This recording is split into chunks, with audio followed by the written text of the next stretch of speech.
Chantons un cantique nouveau en l'honneur de... Et Abraham dit à ses serviteurs, restez ici avec l'âne, moi et le jeune homme, nous irons jusqu'à là pour adorer. Et nous reviendrons auprès de vous. Abraham prit le bois et l'holocauste, les chargea sur son fils Isaac et porta dans sa main le feu et le couteau. Et ils marchèrent tous deux ensemble. Alors Isaac parla à Abraham son père, dit, mon père. Et il répondit, mais voici mon fils Isaac. Reprit, voici le feu et le bois, mais où est l'agneau pour l'holocauste? Je continue? Non, Jean chapitre 4, verset 25. Jean 4, 20 à 25.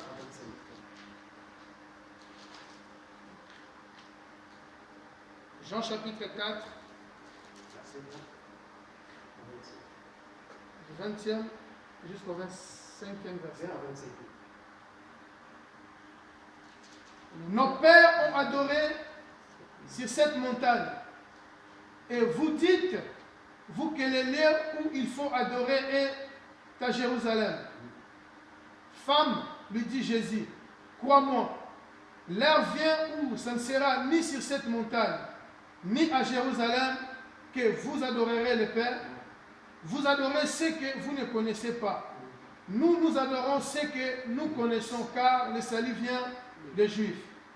Mais l'heure vient, et elle est déjà venue, où les vrais adorateurs adoreront le Père en esprit et en vérité, car ce sont là les adorateurs que le Père demande.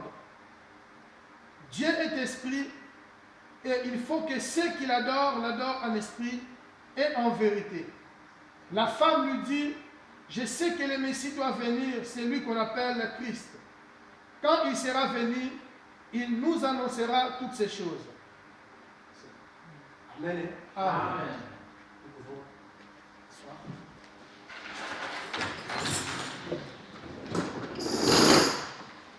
Oui, bien aimé,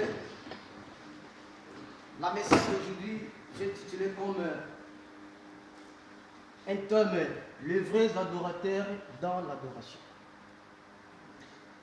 Tout le monde veut adorer, tout le monde veut louer Dieu, mais qui sont les vrais adorateurs qui peuvent adorer notre Dieu? Amen. Amen. Nous voyons que l'adoration, ce n'est pas toujours, c'est comme si nous puissions présenter une chanson à Dieu. Cela veut dire que l'adoration, parce qu'il y a des gens qui croient toujours que l'adoration c'est pour passer devant, prendre le micro et tu chantes et là tu adores. L'adoration a plusieurs manières. On peut adorer Dieu. Il y a plusieurs manières que nous puissions approcher devant Dieu et pour l'adorer. Amen. Nous voyons qu'Abraham, quand Dieu l'avait dit qu'il puisse offrir à l'holocauste son fils Isaac, ce n'est pas, Dieu n'a pas dit à Abraham que va avec Isaac et tu cherches une chanson et tu chantes pour moi afin que tu puisses m'adorer. Mais Abraham a compris que Dieu avait besoin qu'il puisse s'approcher devant lui pour l'adorer. Amen.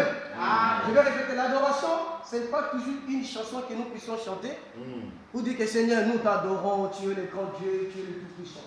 Mais l'adoration a plusieurs manières. C'est pour ça que nous voyons qu'Abraham avait adoré son Dieu, a offert un holocauste. Amen. A offert un holocauste à Dieu. Abraham, il est parti avec deux serviteurs. Il a pris son fils Isaac, ils sont partis. Et la Bible dit que après 3 jours, Abraham a vu de loin une montagne. Et il a dit à ses serviteurs, vous restez ici avec l'âne, et moi avec Isaac et mon fils, je vais aller adorer le Dieu, l'Éternel. Et je vais vous rejoindre. Donc, Abraham et son fils Isaac ils vont rejoindre le serviteur qu'Abraham avait blessé. Est-ce que Abraham, il savait qu'il va retourner avec son fils Isaac? Parce que Dieu dit qu'il faut que tu puisses donner en l'enfant, c'est comme une offrande. Que tu pars avec ton fils et tu le tues. Mais Abraham avait la foi que Dieu a dit qu'il ne va pas pour tuer, mais qu'il va pour l'adorer. C'est pour ça qu'il a dit que moi, avec Isaac, on va vous rejoindre. Amen. Quelle foi qu'Abraham avait? Mais Dieu dit que tu pars pour tuer ton fils. Mais Abraham a la foi. Il dit que non, Dieu me demande que je puisse aller pour l'adorer. Cette adoration, c'est Abraham avait donné son fils. Donc, en esprit, Abraham a déjà tué son fils Isaac. Parce qu'il a accepté. Dieu dit va tuer. Et il prit son fils. Il n'a pas refusé. Abraham n'a pas dit, n'a pas fait d'échange de mots avec Dieu. Il a accepté directement pour aller offrir l'holocauste à Dieu. Le fils qu'il aime. Bien aimé dans le Seigneur, dans l'adoration, nous donnons ce que nous aimons. Amen. Amen. Nous donnons ce que nous avons. Dans l'adoration, on ne reçoit pas toujours, mais on reçoit et on donne. Mais tandis que dans la louange, nous louons quand Dieu a fait quelque chose dans nos vies. Alléluia. Amen. Nous louons parce que Dieu a manifesté dans nos vies. Oh, Dieu a guéri quelqu'un qui était malade dans nos familles. Et nous venons, oh Seigneur, sois loué parce que tu es le bon Dieu. Oh, maman, Jésus, oh, bénissi, famille. Oui, la louange, ce n'est pas comme l'adoration. Mais dans l'adoration, nous disons ce que Dieu est. Amen. Avoir des enfants, avoir le mariage, avoir des boulots comme pas, tu dois adorer. C'est une obligation des chrétiens. Nous, comment je peux dire? Nous ne venons pas dans ce monde comme les adorateurs, mais nous devenons les adorateurs. Parce que c'est pour ça que la Bible dit, dans l'histoire de la femme samaritaine, Jésus a dit à la femme samaritaine, l'heure vient est déjà venue, où les vrais adorateurs adoreront le Seigneur en esprit et en vérité. Et c'est là, ce sont les adorateurs que le Dieu cherche. Donc Dieu cherche les adorateurs.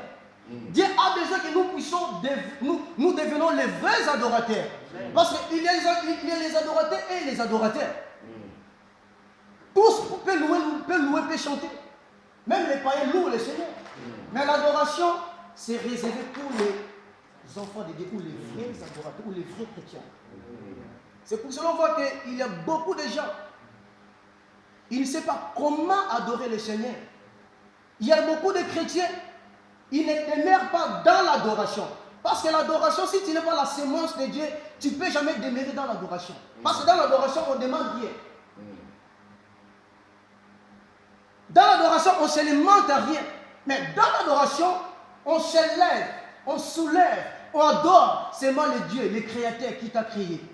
On dit toujours des bonnes choses en lui. Dieu, tu es bon, tu es plus que vainqueur, tu es le Dieu tout-puissant. Tu viens dans l'adoration non pour demander l'enfant, non pour demander le mariage, non pour demander le boulot, mais tu viens dans l'adoration, c'est uniquement pour adorer et élever le nom de Dieu. Amen. Il y a des confusions dans l'église. On va adorer Dieu. Oh Seigneur, moi je t'adore. Mais la Bible dit, il faut que tu fléchis tes genoux. Oh Seigneur, moi j'ai fléchi mes genoux, je t'adore. Mais tu es debout. Seigneur, moi j'ai fléchi mes genoux, je t'adore. Oh, tu parles quelque chose, mais en pratique, tu pratiques quelque autre chose. Les vrais adorateurs dans l'adoration. Et pour adorer Dieu, tu dois d'abord te préparer toi-même. Est-ce que tu as regardé que ton cœur est prêt pour adorer le Seigneur? Pour approcher dans l'adoration, tu dois être saint. Parce que l'adoration, le ministère de l'adoration, c'est pour des personnes qui ont compris le Seigneur.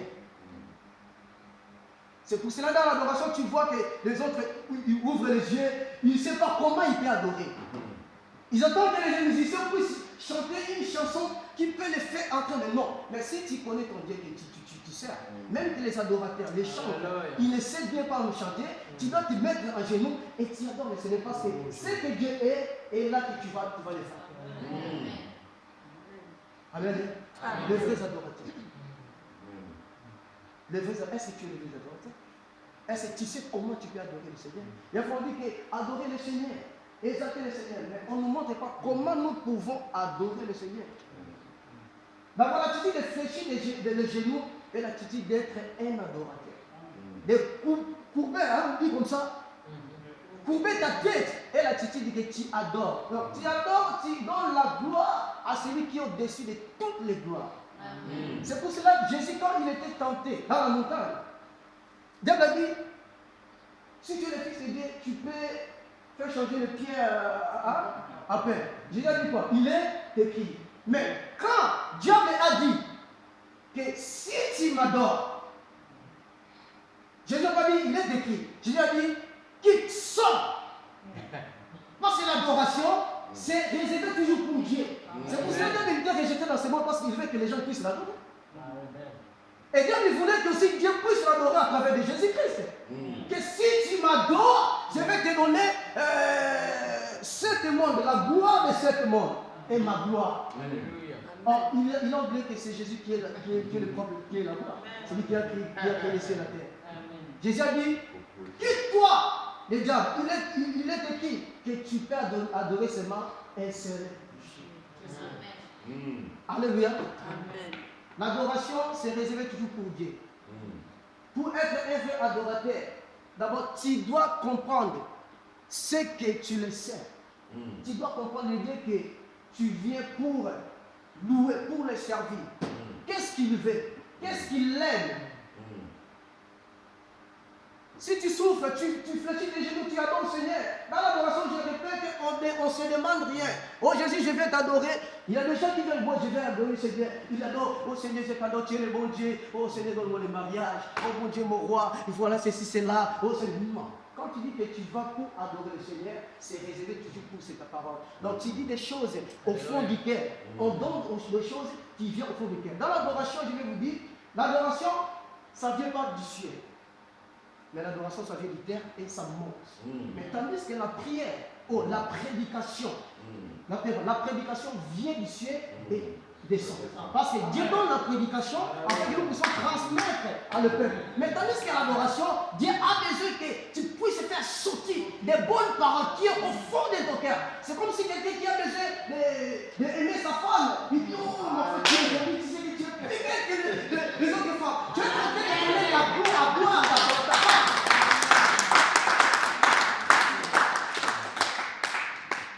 Il y a des gens qui adorent sa femme, non? Mais pas l'adoration qui adore comme Dieu. Mais il est dans ce tu es beau, tu es belle. En tout cas, sans toi dans ma vie, je n'ai pas fait. C'est des mensonges. Sans toi dans ma vie, je ne peux pas vivre. Si elle mort, on dit qu'on va la tenir tout ensemble. Tu vas fouiller. Je suis ici pour garder les enfants. Mais au commencement, chérie, j'étais. Sans toi, tu sais, quand quand je t'appelle, tu vas dire que tu vas venir. Tu m'as menti, j'ai dormi, enfin, je ne vais pas manger. Donc, tu dis des choses en fait, qui puissent choquer le cœur. La femme, si vous aimez comme ça. Donc, dans l'adoration, on donne ce que nous avons vu au fond du cœur. Jésus, il n'y a que toi dans ma vie. Amen. Jésus, dans ce monde, il n'y a que toi. Il n'y a pas d'autre Dieu comme toi. Ce que tu as fait pour moi est plus grand. Donc, tu donnes des bonnes paroles. Même Dieu, quand il te regarde, comme tu es en train comment on dit, de donner de loger, comment on dit ça, de loge. Mais quand même que tu vas demander, il connaît ton cœur. Il connaît ton cœur, il connaît tes désirs. Quand tu adores, tu es en train de bouger le trône de Dieu. Et quelqu'un qui bouge le trône de Dieu, il ne rentre pas chez lui sans qu'il donne de Dieu dans le cœur. Amen. Tu peux être le vrai adorateur, il faut que tu puisses connaître le Dieu que tu sais. Il est le Tout-Puissant. Même que tu as fermé ta bouche, tu parles rien, il connaît ton cœur. C'est pour ça qu'il a dit, tu ne peux pas multiplier ta prière. Ça fait du bruit dans les oreilles de Dieu.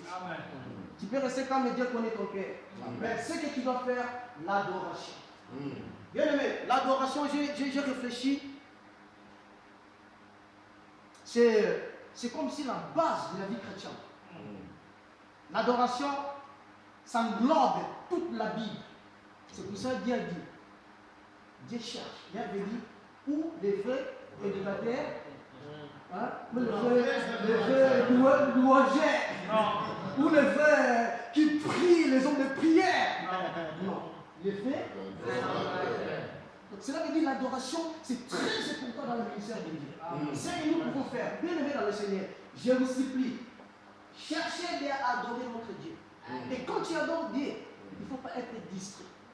Tu dois se concentrer comme il y a des magiciens quand il est en train de faire leur truc pour faire plaisir aux gens, il se concentre. Même tu viens pour le frapper, il va te sortir. Jusqu'à ce qu'il va terminer ce qu'il est en train de chercher.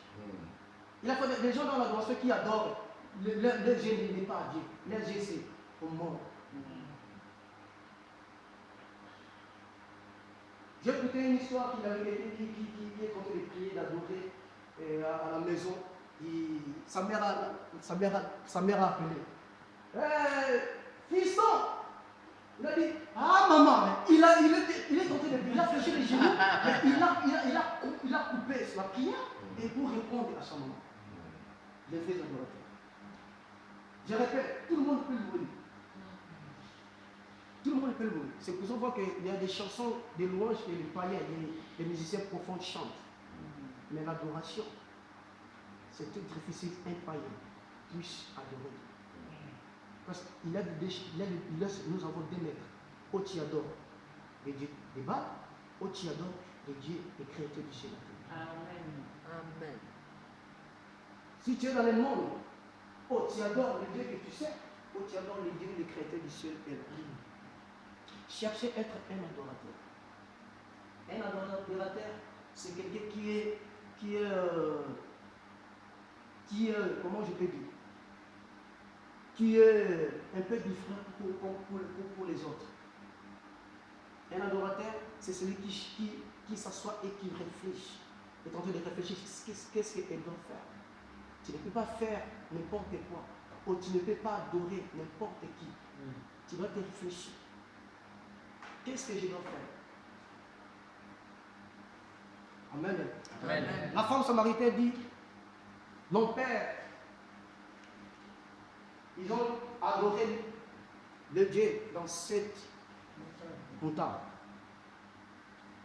Mais Jésus dit, ce n'est pas dans cette montagne, ni à Jérusalem. Mais adorons l'Éternel à l'esprit et en vérité. Est-ce que tu adores ton Éternel, ton Dieu, en esprit et en vérité? En esprit quoi? Quand tu entres dans l'adoration, tu oublies ce monde. C'est pour ça que tu vois d'autres personnes qui sont en train d'adorer, l'âme coule. Parce qu'il est déjà se connecté avec son Dieu. Dieu est en train de lui parler des choses, de lui montrer des visions. Dans l'adoration, Dieu peut faire tout ce que tu as besoin. Dans l'adoration, Dieu peut répondre à ton problème sans que tu le demandes. Parce que tu es en train de bouger son trône. Abraham a adoré Dieu dans l'offrande à son fils Isaac. Tu peux adorer Dieu avec une offrande. L'adoration, je dis, tu peux adorer Dieu à n'importe quelle chose. Pas seulement d'avoir une chanson pour adorer Dieu.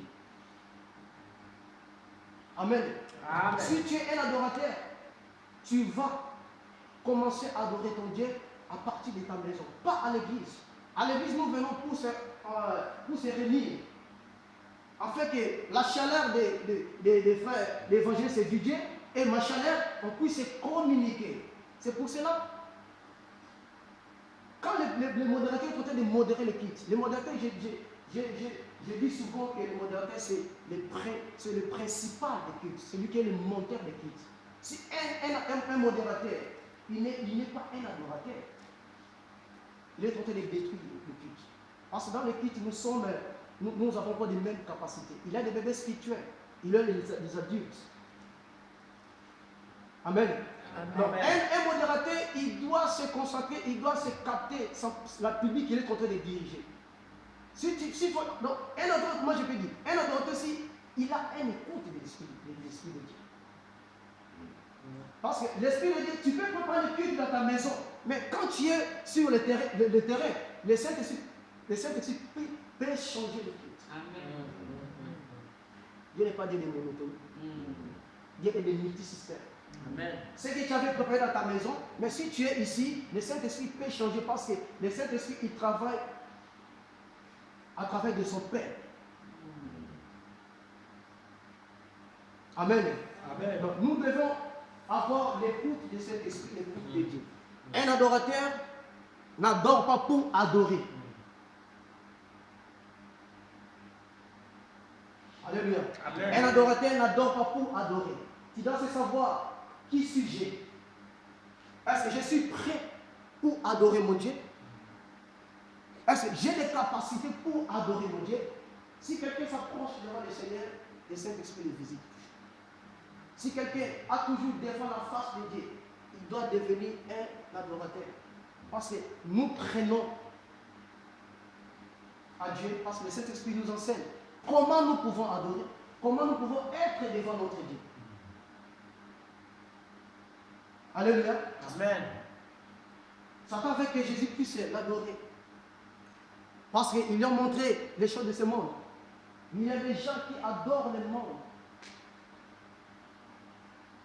Il y a des gens qui adorent la télé. Il y a des gens qui adorent les portables. Comment tu adores les portables? Parce que tu es tout le temps au portable. Tu es tout le temps à la télé. Et tu aimes trop des choses par rapport à Dieu. Tu donnes le temps à tes affaires, mais tu donnes un peu du temps à Dieu. Or, ce que nous avons fait, la Bible dit que nous devons chercher premièrement du royaume de Dieu. Abraham ici avait perdu son fils. Quand la Bible dit celui qui perd sa vie pour moi, il est pour moi. Abraham avait déjà perdu son fils Isaac. Mais comme Abraham avait l'obéissance, il savait. Il était un adorateur, un vrai adorateur. Il savait même qu'il a perdu sa vie, ou même qu'il va perdre son fils Isaac. Le Dieu qu'il avait donné, il le donnera encore. Amen. Ce qui est difficile pour nous pour le faire, nous faisons tout possible pour le faire. En Jésus-Christ. Dans l'adoration, tu dois venir préparer. Tu ne dois pas venir dans l'église pour être préparé. Dans ta maison, il faut que tu te prépares d'abord. Il y a des gens, souvent je dis, il attend qu'ils puissent venir dans l'église pour demander le pardon des péchés. Il a cumulé tous les péchés des semaines, de lundi jusqu'à samedi. Et même le dimanche, le matin, il vient pour demander le pardon pendant toute la semaine. Il n'a même pas le temps de fléchir les genoux dans sa maison pour prier.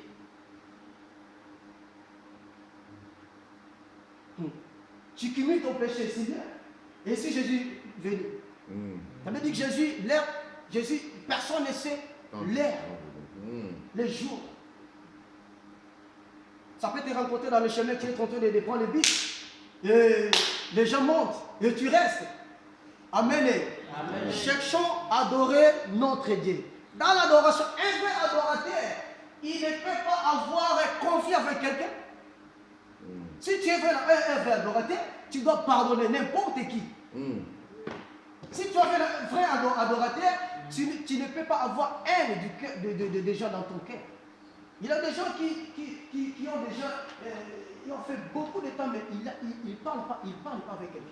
Dis moi avec toi jusqu'à la mort. Mais il vient de dire pour adorer le Seigneur. Mais tu viens pour passer ton temps.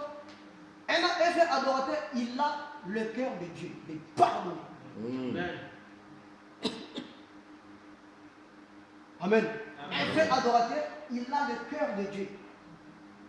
Quand nous péchons, nous courons vite à Dieu, nous fléchons, Seigneur, j'ai péché, pardonnez-moi.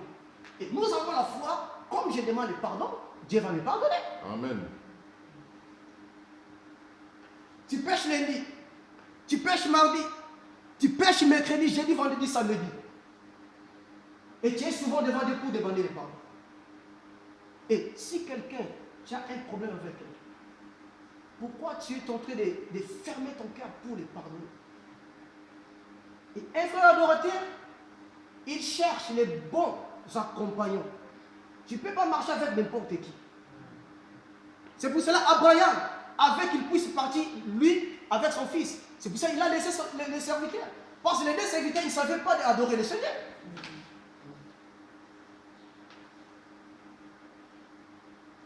Amen.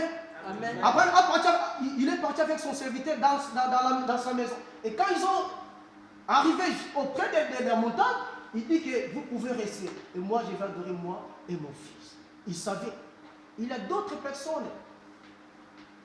Si vous n'avez pas de bonnes relations avec lui, tu peux lâcher. Amen. Parce qu'il peut aussi être l'occasion de chute pour ta vie. Hein. Il y a des choses que Dieu a permettre que moi avec mon frère Nathan, notre relation, c'est seulement pour les 2 ans. Et quand arrive les 2 ans, lui, il va partir à gauche, et moi, je vais partir à droite. Quand vous arrivez,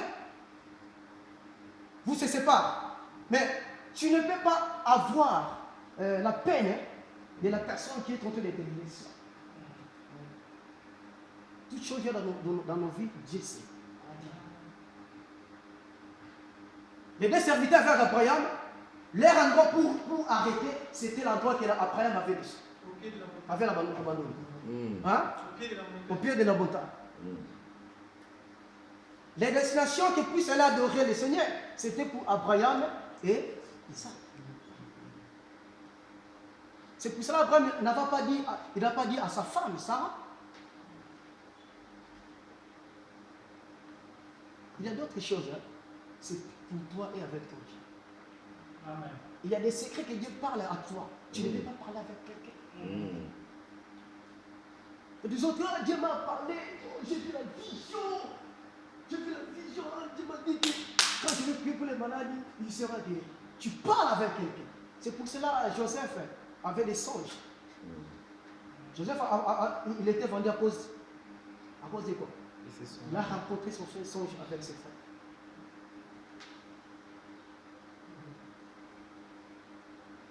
Un frère adorateur, il doit savoir qu'est-ce qu'il est en train de faire. Est-ce que ce que tu es en train de faire, Dieu, il est content ou pas? Tu dois laver ton cœur.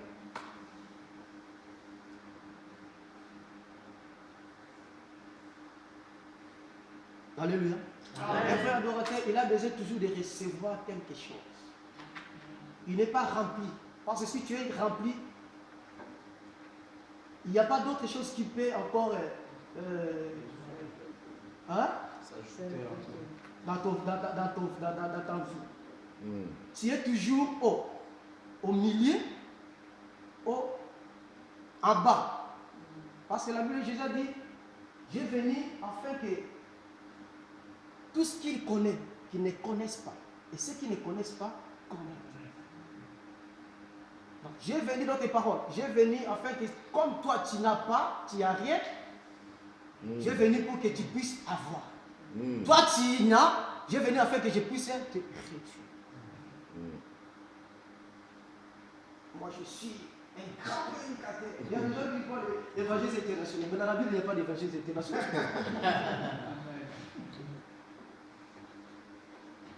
Si Jésus lui-même, il était le grand évangéliste, mais il n'est pas appelé l'évangéliste international. Mais toi, archibishop, le docteur des docteurs, aigle. Oui, il y a des noms aigle. Mais si tu es aigle, tu n'as pas dans 5 évangiles. tu es dehors de cet évangile. Un vrai adorateur, il faut connaître les priorités du ciel. Nous adorons, pas parce que nous avons, mais nous adorons parce que nous sommes obligés d'adorer, parce que ce qui nous a fait, il mérite l'adoration.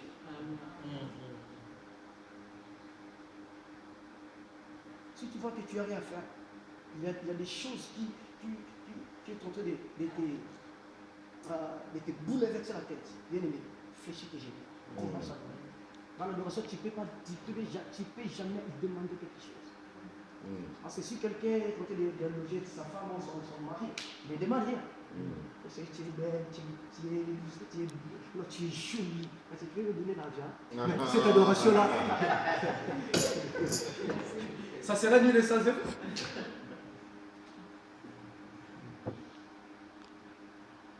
Amen. Amen. Alléluia. Amen. Alléluia. C'est la même chose.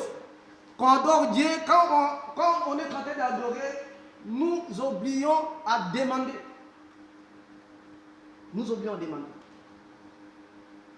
Tu peux passer même une heure à adorer le Seigneur. C'est difficile que les gens adorent. C'est difficile. Les chrétiens d'aujourd'hui veulent toujours les moissons.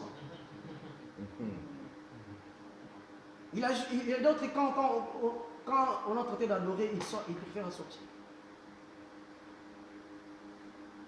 C'est pour ça que Dieu a dit, il est en train de chercher les vrais adorateurs. Est-ce que tu es le vrai adorateur? Tu es le vrai adorateur? Pour fléchir tes genoux, c'est comme si tu fais un physique. Dans ta bouche, Jésus, j'ai fléchi mes genoux devant toi. Je t'adore, je confesse ton nom. Mais tu ne fléchis pas tes genoux. La gloire, c'est seulement pour notre Dieu. Nous pouvons seulement adorer un seul Dieu. Celui qui a créé les cieux et la terre. Celui qui t'a donné la vie. La vie éternelle et la paix éternelle. Tu viens dans l'église, tu adores Dieu. Et tu vas dans le monde, tu adores le monde. Tu viens dans l'église, tu pries Dieu. Et tu vas dans le monde, tu pries le monde. Tu pries le Dieu de Baal, tu pries le Dieu de Dieu. C'est pour ça que Élie avait dit qu'on puisse faire l'autel. Nous donnons l'offrande et nous demandons le feu de Dieu. Tu es dans la part de Dieu de Baal ou tu es dans la part de Dieu le Tout-Puissant. Amen. Les chants qui sont tentés de chanter, ils n'ont pas bien chanté. C'est pour ça que je n'ai pas adoré. Est-ce que...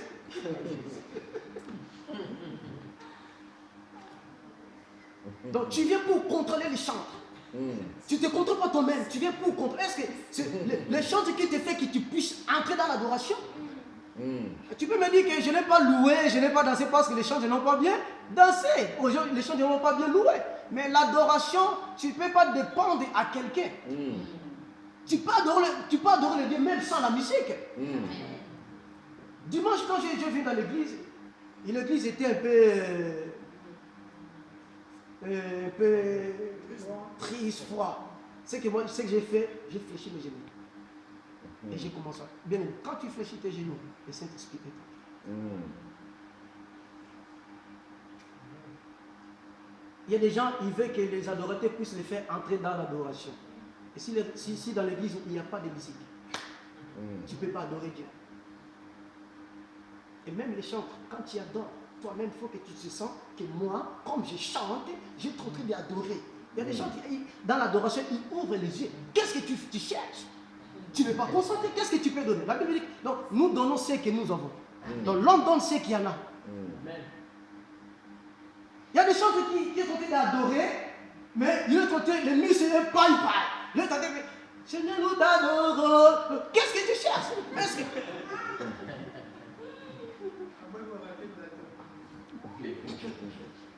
Dans l'adoration, toi-même, il faut que tu puisses te sentir que moi, j'ai changé les dimensions. J'ai entré dans le trône de Dieu.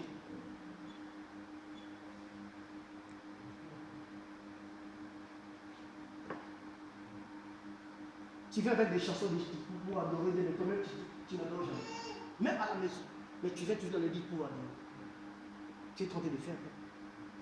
Comment tu vas grandir? Amen. Hein? Amen. Cherchons d'être les vrais adorateurs.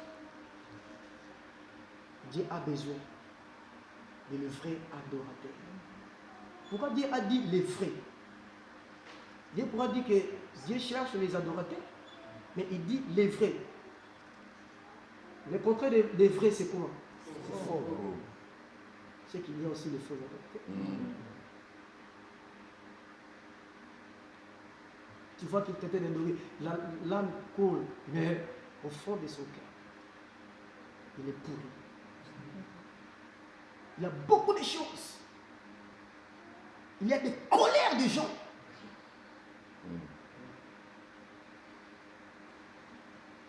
C'est pour cela que la Bible dit que Dieu ne voit pas l'apparence.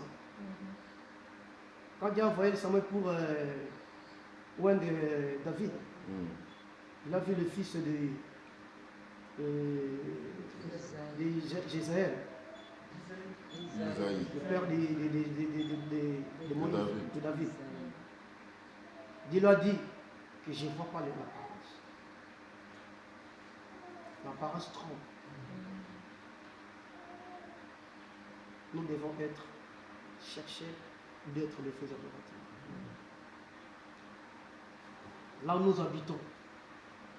Bien aimé, ta apparence peut être un vrai adorateur. Si les gens témoignent des bonnes choses de toi, tu es le vrai adorateur. Dans ta maison, s'ils témoignent des bonnes choses de toi, tu es le vrai adorateur. Il y a d'autres, moi j'ai travaillé avec un évangéliste, là où je venais en Angola. Il est évangéliste. Mais dans sa maison, personne ne croit qu'il est évangéliste. Parce que c'est des choses qu'il fait. Même pour donner l'argent à ses frères, ses sœurs, c'est difficile. Et donc, moi j'ai suivi, vous aussi, il faut que vous voyez avoir l'argent.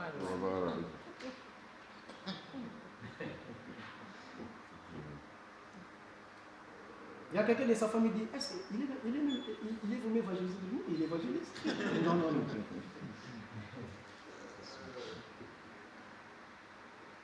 Il dit que moi j'ai souffert pour avoir l'argent. Et vous aussi, il faut que vous souffrez. Si dans ta maison, personne ne te croit, quel courage que tu auras pour aller prêcher? Si tu as le courage là, c'est que ce n'est pas le courage de notre Dieu. C'est le courage de Dieu là-bas. Amen. Amen. Cherchons d'être les vrais adorateurs. Amen. Je répète, un vrai adorateur, il sait à qui il est tenté d'adorer. Dans l'adoration, nous ne recevons pas, mais nous donnons. Parce que l'adoration vient dans le sang, ça monte Dieu. Tandis que la prédication vient du ciel et descend.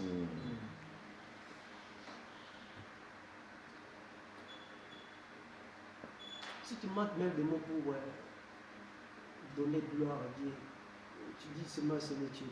C'est le Dieu. C'est le Dieu. Tu le dis tout. L'adoration change.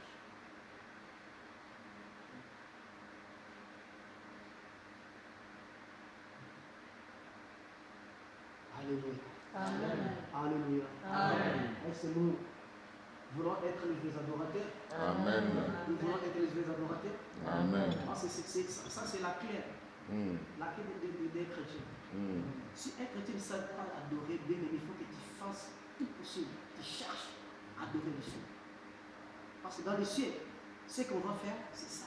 On ne va pas prêcher dans le ciel. Non. Là, on ne va pas prier intercession, la libération, guérison, non. L'unique chose qu'on va faire, l'adoration.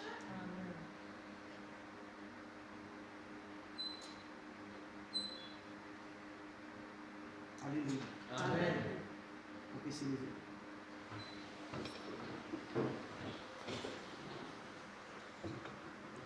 J'ai des biens en français, donc on va continuer. Amen. Alléluia. Enfin, notre Dieu, Dieu est bon. Il est digne d'être adoré. Nous adorons Dieu, nous contemplons la présence de Dieu et nous contemplons la grandeur de Dieu dans nos vies. Nous disons ce que Dieu est. Dieu, tu es alpha et oméga. Bien-aimé, tu vas dire en ce moment toute la parole qui vient au fond de ton cœur pour adorer Dieu, pour lui dire combien qu'il est. On va faire maintenant.